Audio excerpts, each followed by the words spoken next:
Dear student अस्सलाम वालेकुम। आज का हमारा टॉपिक है chemical equilibrium. Chemical equilibrium chemical क्या है? बहुत सारे केमिकल रिएक्शन जिसके नतीजे में कोई नई प्रोडक्ट बनती है। इक्विलिब्रियम क्या है? To stable to opposite. अब यहाँ पर जैसे कि एक बैलेंस है, दोनों साइड से हम उसमें कोई चीज़ लेने जाते हैं तो वो क्या करता है, एक साइड पे उसने वेट रखा हुआ था और दूसरी साइड पर जो हमने वेट मांगा होता है, जैसे सपोज़ करें 1 केजी हमने मांगा है तो 1 केजी जो है उसने दूसरी साइड पे रखा होता है, 1 केजी जो हमने मांगा है वो वेट करके देता है। इसको बोलते हैं to stable, equal and stable.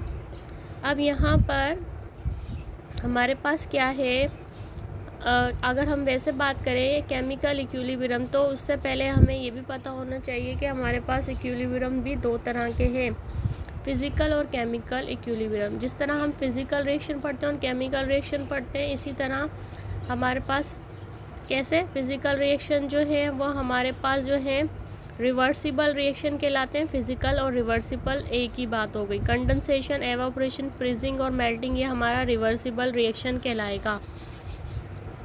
ठीक है, रिवर्सिबल रिएक्शन कहलाएगा। और इसके अलावा जो है आप देखें तो हमारे पास ये जो था हमारा क्या था, ये हमारे पास कौन सा, कंबस्शन और रस्टिंग, ये हमारे कहलाएंगे इरिवर्सिबल रिएक्शन।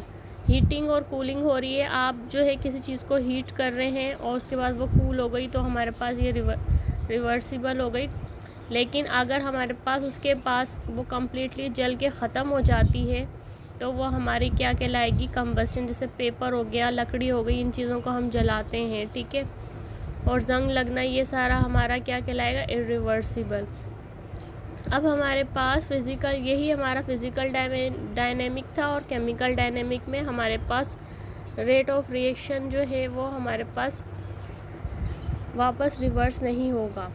अब यहाँ पर हम देखते हैं रिवर्सिबल एंड डायनेमिक। तो हमारे पास यहाँ पर एक एग्जांपल दी हुई है कि वाटर लिक्विड में चेंज हो रहा है, लिक्विड वाटर में चेंज हो रहा है, बर्फ़ पानी में, आइस वाटर और वाटर आइस। इस तरीके से हमारे पास ये रिवर्सिबल, और इसी को हम डायनेमिक भी बोलेंगे। डायनेमिक मीन्स मोशन, हरकत। डायनेमिक जो है हमारे पास क्या होता है, डायनेमिक में हमारे पास जो भी चीज़ होती है उसका फॉरवर्ड और बैकवर्ड रिएक्शन जो है रिवर्स में आएगा, इसलिए हमें उसको रिवर्सिबल रिएक्शन भी कहेंगे। अब हमारे पास यहाँ पर देखें तो हमारे पास क्या लिखा हुआ है, a chemical reaction is a chemical reaction which involve reactant and product. ऐसा केमिकल रिएक्शन जिसमें हमारे पास रिएक्टेंट और प्रोडक्ट हो। नीचे आप देख रहे हैं ये हमारा फॉरवर्ड रिएक्शन भी कहलाएगा। आप रिएक्टेंट लिखा हुआ देख रहे हैं और प्रोडक्ट लिखा हुआ देख रहे हैं राइट हैंड साइड पे, तो ये हमारे पास एक एरो सेंटर में नज़र आ रहा है इक्वेशन, केमिकल रिएक्शन इक्वेशन के बीच में, ठीक है ना, तो हम इसको फॉरवर्ड रिएक्शन कहेंगे। The direction of reaction can be predict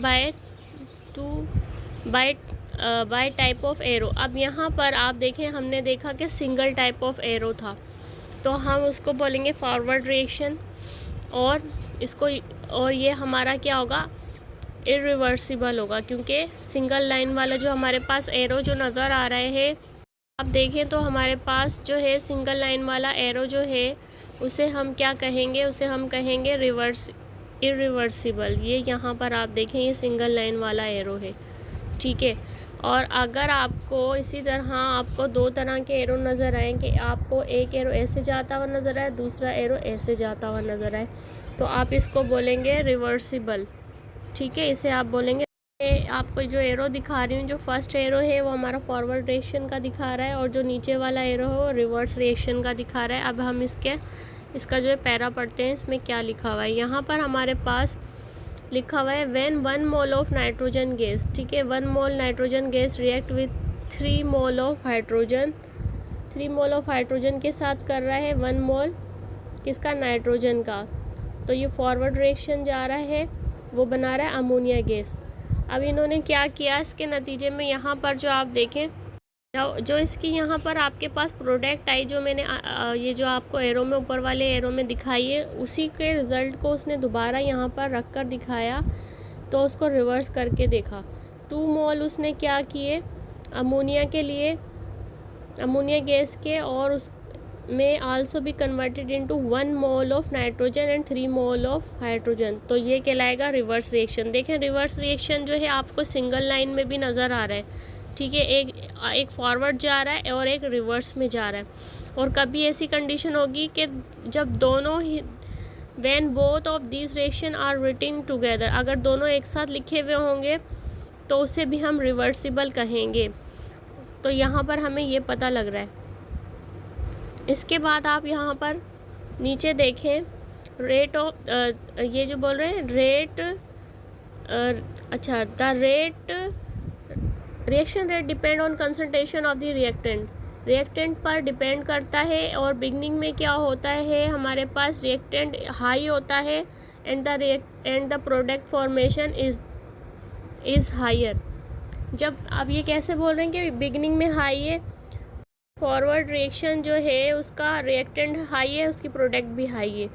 तो इसी तरीके से अब क्या कर रहा है, as the reactant amount decrease, जैसे ही रिएक्टेंट की अमाउंट डिक्रीज होगी तो rate of reactant transformation also decrease.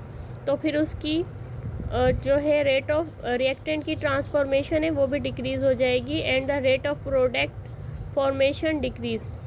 जब हमारे पास फर्स्ट रिएक्टेंट से प्रोडक्ट की तरफ हमारे पास फॉरवर्ड रिएक्शन हुआ उस वक्त तो हमारे पास हाई थी, अब वापस बैकवर्ड में रिवर्स जाएगी तो हमारे पास उसकी रिएक्टेंट उस वक्त जो रिएक्टेंट है तो वो हमारी लो होगी, डिक्रीज़ होगी, हमारी रिएक्टेंट भी और उसकी प्रोडक्ट भी डिक्रीज़ होगी। After a certain time the concentration of reactant and product become constant. तो फिर क्या होगा, कुछ टाइम के बाद रिएक्टेंट और प्रोडक्ट जो है वो इक्वल हो जाएगी और ये कहलाएगा डायनेमिक। जैसे हमने वो वाटर वाली एग्जांपल देखी थी, ऊपर से भी वाटर फ्लो हो रहा था आ रहा था उस कंटेनर में, उसके बाद जो है नीचे एक होल कर दिया। इस तरह आप एग्जांपल जो है एक बोतल लेके उसमें भी कर सकते हैं, ऊपर से पानी डालें और नीचे एक होल कर दें। तो ये हमारा रेट ऑफ फॉरवर्ड रिएक्शन हो गया। फिर वही रेट ऑफ रिवर्स रिएक्शन हो गया। रिवर्स में क्या, वो वाटर जो है होल में से फ्लो होना शुरू हो गया। ये था डायनामिक इक्विलिब्रियम। अब इसी तरह ये हमारे पास जो है ये हम बार ग्राफ जो बना हुआ है हमारे पास इसमें दिखा रहे हैं, यहाँ पर भी यही दिखा रहे हैं कि रिएक्टेंट की कंसंट्रेशन जो है ऊपर से, ये देखें आप यहाँ से, ये हमारा रिएक्टेंट जो है ऊपर से नीचे की तरफ जा रहा है और इसी तरह हमारी प्रोडक्ट जो है ऊपर नीचे से ऊपर की तरफ जा रही है। उसके नतीजे में कांस्टेंट कंसंट्रेशन आ रही है इक्विलिब्रियम की। इस तरीके से हमारे पास ये इसका बनेगा। ये हमारे पास नीचे वाली लाइन में टाइम लिखा हुआ है कि कितने टाइम में क्या हो रहा है, कंसंट्रेशन जितनी हम मोल की अमाउंट यूज़ कर रहे हैं उसे कह रहे हैं। तो ये था हमारा टॉपिक। Thanks for watching. यहाँ पर आप देखें तो हमें जो केमिकल इक्विलिब्रियम जो हमने पढ़ा था कि इक्वल एंड अपोजिट रिएक्शन, अब यहाँ पर आप देखें जिस तरीके से हम कोई तराजू लेते हैं और उसमें दोनों साइड पे इक्वल रखते हैं, इसी तरह आप यहाँ पे देखें दो इंसान बने हुए हैं और दोनों साइड हमारी जो है इक्वल नज़र आ रही हैं। एक साइड पे भी दो खड़े हुए हैं, दूसरी साइड पे भी दो खड़े हैं, दो पेयर हैं और बीच में सेंटर जो है वो इक्वल करवा रहा है बिल्कुल दोनों पॉइंट को।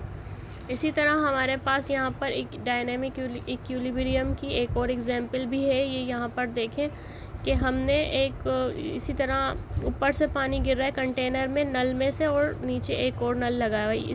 ये आप एक एग्जांपल जो है बोतल लेकर उसमें होल करके भी कर सकते हैं। ऊपर से पानी डालें, आप ये देखिएगा अगर आप पानी हाई अमाउंट में डालेंगे तो हाई फ्लो होगा, लो अमाउंट में डालेंगे तो लो फ्लो होगा। तो मतलब डायनामिक इक्विलिब्रियम होगी। हमने क्या पढ़ा था, when the rate of forward reaction and the reverse reaction are balance, दोनों फॉरवर्ड और रिवर्स बैलेंस होंगे तो उसको हम डायनामिक बोलेंगे। या इसी तरह लिफ्ट पर ये चढ़ता हुआ दिखा रहे हैं तो ये भी हमारे पास एक ही जगह पे खड़ा हुआ है और वो चलती जा रही है तो वो आगे नहीं बढ़ पा रहा, तो ये भी हमारे पास डायनामिक है। इसी तरह एवापोरेशन और कंडेंसेशन की एग्जांपल भी हमारी डायनामिक इक्विलिब्रियम में जाएगी। और इसी तरह ये हमारे पास जो है इसका हमने बार ग्राफ बनाया है, तो यहाँ पर आप ये ग्राफ बनाया हुआ है, बार ग्राफ नहीं सॉरी, ये हमारे पास जो है नीचे हमारे पास टाइम नोट करने के लिए लिखा, अमाउंट ऑफ कंसंट्रेशन हमारे पास जो हमारा वर्क हो रहा है उसको देख रहे हैं। तो आप देख रहे हैं रेड लाइन जो है रिएक्टेंट को शो करवा रही है। रिएक्टेंट टॉप टू बॉटम जाना शुरू हो रहा है जब उसका केमिकल रिएक्शन हो रहा है। इसी तरह प्रोडक्ट रिएक्टेंट जो है, प्रोडक्ट की जो लाइन है वो ऊपर की तरफ मूव कर रही है। तो क्या हो रहा है, equilibrium no change in amount, तो यहाँ पर इक्विलिब्रियम में कोई चेंज नहीं आ रहा है। इसी तरह आप ऊपर देखें तो हमारे पास फॉरवर्ड रिएक्शन में आप देखें top to bottom red line जारी है और रिवर्स रिएक्शन में नीचे से ऊपर की तरफ मूव कर रही है ब्लू लाइन। और फिर क्या हो गया, इक्वल रेट ऑफ रिएक्शन। तो ये हमारे पास जो पिक बनी हुई है इसका फॉरवर्ड और बैकवर्ड रिएक्शन दिखाया है, ठीक है ना, ये चीज़। इसी तरह हम गैस से लिक्विड में जो डिसोल्यूशन होती है, मतलब मिक्सिंग होती है गैस की लिक्विड के अंदर, अगर हम कार्बन डाइऑक्साइड डाली हुई है, इसमें हाई अमाउंट में कार्बन डाइऑक्साइड मौजूद है, तो वो इस वक्त बंद है और हाई प्रेशर है, इस वजह से हमें महसूस नहीं हो रही, नज़र नहीं आई। जैसे ही हम इसे ओपन करेंगे या ग्लास में डालेंगे तो ग्लास भर के फ्लो होना शुरू हो जाएगा, बबल्स बनना शुरू हो जाएंगे। तो ये हमारे पास क्या हुआ, हवा में मौजूद ऑक्सीजन के साथ कार्बन डाइऑक्साइड रिएक्ट करेगी और वो जो है अपना रिएक्शन दिखाना शुरू हो जाएगी, मिक्सिंग करेगी। पहले उस वाटर में मिक्स थी, अब वो एयर में मिक्स होना शुरू हो जाएगी, ठीक है। इस तरीके से हमारे पास जो है ये हमारे पास रिवर्सिबल, ये हमारे पास जो है फिज़िकल रिएक्शन जो हमें नज़र आ रहा है, ठीक है ना, ये वो वाला रिएक्शन कहलाएगा। तो ये था हमारा टॉपिक। Thanks for watching.